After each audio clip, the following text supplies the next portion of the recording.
नमस्कार, न्यूज डंकामध्ये मी अमित काळे आपलं मनापासून स्वागत करतो.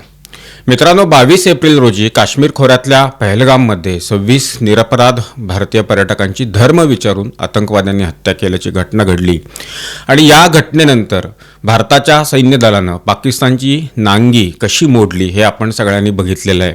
त्याची धडकी पाकिस्ताननं कशी घेतली आणि अमेरिकेकडं कशा पद्धतीनं भीक मागितली हे सुद्धा आपण बघितलेलं आहे.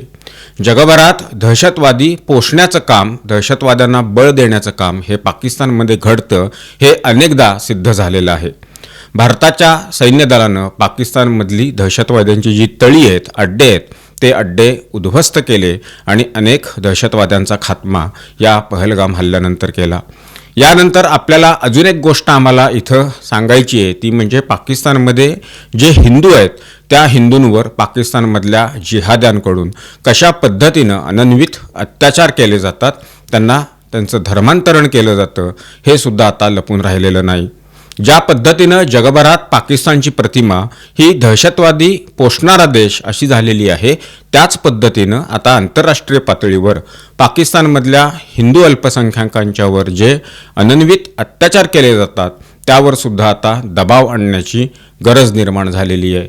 पंतप्रधान नरेंद्र मोदी यांच्या नेतृत्वातल्या सरकारनं आता या भूमिकेकडं गांभीर्यानं बघितलं पाहिजे. ठाम राहून जगभरातल्या देशांना भाग पाडलं पाहिजे. अत्यंत हे आवश्यक बनलेलं आहे. त्याचं कारण तुम्हाला सांगतो की पाकिस्तानमधला जो सिंध प्रांत आहे, त्या सिंध प्रांतमधल्या शहादादपूर या गावात, या शहरात अशाच पद्धतीनं एका हिंदू कुटुंबावर अन्याय झालेला आहे.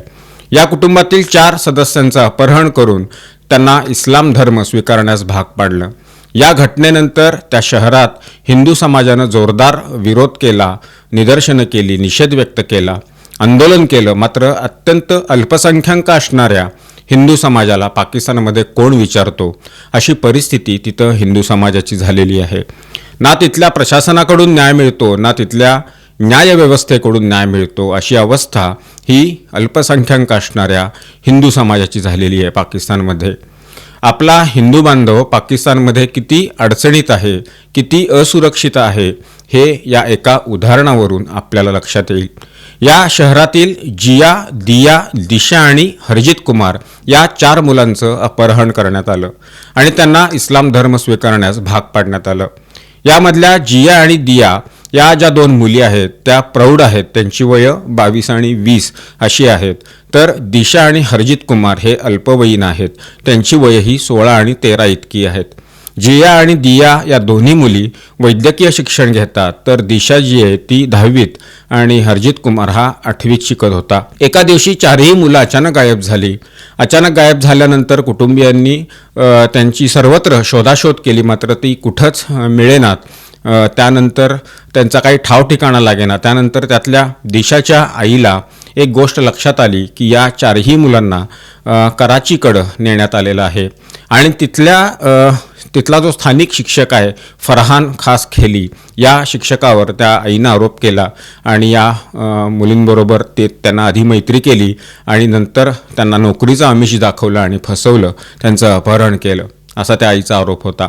त्यानंतर काही वेळात एक व्हिडिओ समाज माध्यमावर व्हायरल झाला आणि या व्हिडिओमध्ये या मुलांनी स्वेच्छेनं इस्लाम धर्म स्वीकारलेला आहे असं व्हायरल करण्यात आलेलं. पण या मुलांच्या कुटुंबियांचं आणि तिथला जो सगळा हिंदू समाज आहे, या हिंदू समाजाला हे मान्य नव्हतं. ते मान्य करायला तयार नव्हते की त्यांचा असा दावा होता की हा जो व्हिडिओ आहे, हा या व्हिडिओमध्ये जे दाखवण्यात आलेलं आहे की आम्ही स्वेच्छेने इस्लाम धर्म स्वीकारला, हे त्यांना तिथं बोलायला लावलेलं आहे, बोलायला भाग पाडलेलं आहे.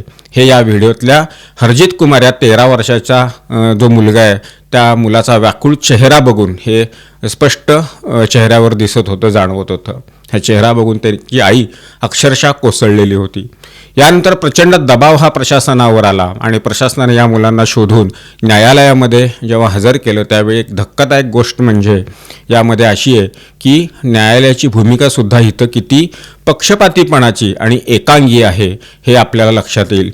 न्यायालयानं काय केलं तर न्यायालयानं यामध्ये जे प्रौढ आहेत जिया आणि दिया, या 2 मुलींना 2 कोटी रुपये पाकिस्तानी करन्सीप्रमाणे 2 कोटी रुपयांचे बॉन्ड घेण्याचे आदेश कोर्टानं दिले आणि त्यांनी इस्लाम धर्म स्वीकारल्याचं सांगितलं. आणि यातलं ज्या अल्पवयीन होते दिशा आणि हरजित कुमार यांना त्यांच्या आईवडिलांच्या ताब्यात देण्यात आलं. या पुढची धक्कादायक गोष्ट म्हणजे काय, तर ज्या आईनं या फरहानवर गुन्हा दाखल केलेला होता की यानंच फूस लावून मुलांना पळवलं, त्यांचं अपहरण केलं, त्या फरहानला न्यायालयानं निर्दोष मुक्त केलं. त्यामुळं पाकिस्तानमधल्या हिंदू समाजात प्रचंड संताप हा निर्माण झालेला आहे. प्रचंड नाराजी ही हिंदू समाजामध्ये पसरलेली आहे. हिंदू पंचायतचे प्रमुख राजेश कुमार यांनी याबद्दल एक प्रतिक्रिया दिलेली आहे आणि या प्रतिक्रियेमध्ये ते असं म्हणतात की हे जे सगळं प्रकरण घडलं हे प्रकरण म्हणजे सांस्कृतिक दहशतवाद आहे. एक गोष्ट अत्यंत साधी आणि सोपी अशी आहे की इतक्या लहान वयाच्या मुलांना काय समजणार धर्म आणि धर्म बदलणं म्हणजे वगैरे काय समजून त्यांनी हा धर्म बदलला असेल असा सवाल या निमित्तानं राजेश कुमार यांनी केलेला आहे. हा केवळ एका कुटुंबाबद्दल सीमित असा विषय नाही, तर हा तिथल्या संबंध हिंदू समाजाच्या दृष्टीनं अत्यंत महत्त्वाचा आणि तितकाच तो असुरक्षित भावना निर्माण करणारा प्रकार आहे. सिंध मानवाधिकार आयोग आणि सिंध विधानसभा यांनी सुद्धा या घटनेची दखल घेतली. मात्र न्यायालयाचा निर्णय जो आहे यामध्ये आपल्याला स्पष्ट जाणवतो आणि या निर्णयानं पाकिस्तानमधल्या हिंदूंना न्याय मिळणं हे किती कठीण झालेलं आहे हे सुद्धा यातून स्पष्ट होतं.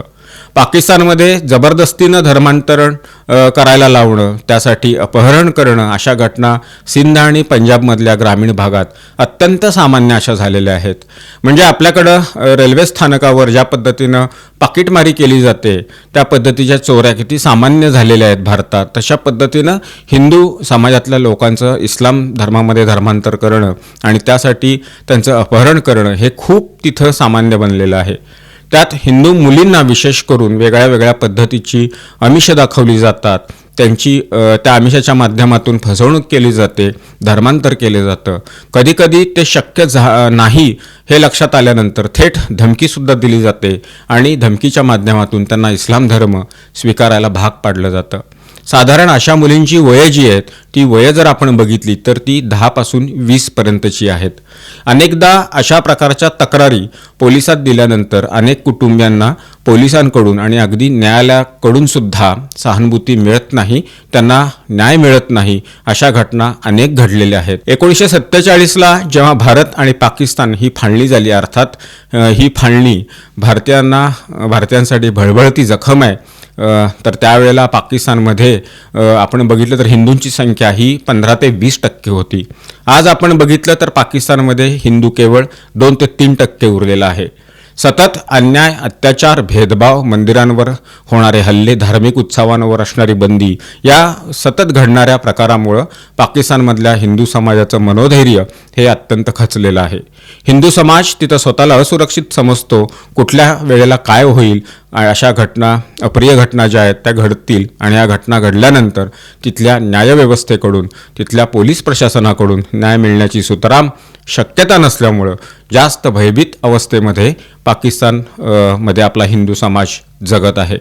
मी मगाशी म्हटल्याप्रमाणे ज्या पद्धतीनं पाकिस्तानात दहशतवाद्यांना पाकिस्तान हा पोचतो, दहशतवाद्यांना बळ देतो, त्या पद्धतीनं तिथला जो अल्पसंख्याक समाज आहे तो अल्पसंख्याक समाज किती असुरक्षित आहे याकडे जगभरातील मानवाधिकार संघटनांनी लक्ष देण्याची आवश्यकता आहे. पाकिस्तान सरकारनं अल्पसंख्याक त्यांच्या सुरक्षेसाठी कठोर कायदे हे बनवले पाहिजेत आणि हे कायदे बनवायला जगभरातील मानवाधिकार संघटनांनी त्यांना भाग पाडलं पाहिजे. हेच या घडलेल्या घटनेतून किंवा यापूर्वी घडलेल्या अशा अनेक घटनांमधून कराव्या लागणाऱ्या उपाययोजना आहेत. कारण बघा, 4 हिंदू मुलांचं तिथं अपहरण होतं, जबरदस्तीनं त्यांचं धर्मांतर केलं जातं आणि तिथं न्यायाऐवजी बॉन्डची अट घातली जाते आणि 2 कोटी रुपयांचे बॉन्ड हे घेतले पाहिजेत असा आदेश पाकिस्तानमधलं न्यायालय हे देतं. पाकिस्तानमधल्या हिंदूंच्या दयनीय परिस्थितीचं हे प्रतीक आहे असं म्हटलं तर ते चुकीचं ठरू नये. हिंदूंना सन्मानानं, सुरक्षितपणानं जगण्याचा, तिथं वावरण्याचा, जीवन जगण्याचा अधिकार आहे. मात्र हा अधिकार पाकिस्तानसारख्या नापाक देशानं नापाक देशात नाकारला जातो हे सुद्धा या घटनेवरून आपल्याला दिसून येईल. या सगळ्या घटनेच्या पार्श्वभूमीवर मी आधी म्हटलं त्याप्रमाणे भारत सरकारनं, मोदी सरकारनं याकडे अत्यंत गांभीर्यानं लक्ष देऊन पाकिस्तानमधला जो हिंदू समाज आहे, जो स्वतःला तिथं असुरक्षित समजतो, असुरक्षित भावनेनं तिथं जगतो, त्या समाजाला दिलासा देणं, धीर देणं हे करणं गरजेचं आहे. आणि त्यासाठी जागतिक पातळीवर दबाव निर्माण करणं हे सुद्धा तितकंच महत्त्वाचं आहे. दहशतवादाच्या बाबतीत पाकिस्तानचा नांगा जिरवलेला आहेच. आता अशा पद्धतीनं तिथला अल्पसंख्याक असणारा जो हिंदू समाज आहे आणि या समाजावर जे अनन्वित अत्याचार होत आहेत ते अत्याचारसुद्धा थांबवणं हे मोठं आव्हान सध्या भारतापुढं आहे. आणि पंतप्रधान नरेंद्र मोदी यांच्या नेतृत्वातलं सरकार या आव्हानाला आव्हान देऊन यावर मार्ग काढेल याबद्दल शंका नाही. तूर्त इथंच थांबतो. हा व्हिडिओ आपल्याला कसा वाटला याबद्दलची आपली मतं काय आहेत ती कमेंट बॉक्समध्ये नोंदवून जरूर कळवा. व्हिडिओ आवडला असल्यास तो लाईक करा, शेअर करा आणि आमच्या चॅनल आठवणीनं सबस्क्राईब करायला विसरू नका. धन्यवाद आणि नमस्कार.